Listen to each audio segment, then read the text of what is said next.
ভারত যে দুর্নীতি ছাড়া একটা ম্যাচও জিততে পারে না, ফাইনাল ম্যাচে আরো একবার প্রমাণ করলেন তারা।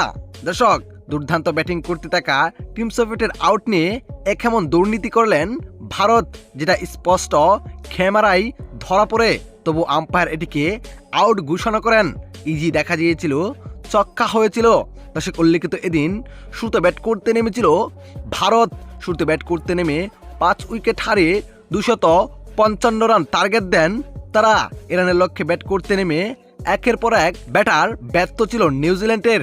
একমাত্র অবিশ্বাস্য ব্যাটিং করেছিলেন টিম সৌভিয়েট, যেখানে 25 বলেই 50 তুলে নিয়েছিলেন তিনি। যেখানে তার অবিশ্বাস্য ব্যাটিং দেখে রীতিমতো অবাক হয়ে যায় ভারতের প্লেয়াররা। এতে তাকে এক দুর্নীতির আউটে ফিরিয়ে দেওয়া হয়, যেখানে সজোরে হাঁকিয়ে মেরেছিলেন টিম সৌভিয়েট এবং প্লেয়ার ঈশান কিষানের হাতে গিয়ে বলটি পড়েন। যেখানে ঈশান কিষানের পাউটি স্পষ্ট দেখা যায় বাউন্ডারি লাইনে লেগে আছে, কিন্তু তারপরও আম্পায়ার এটিকে আউট ঘোষণা করেন।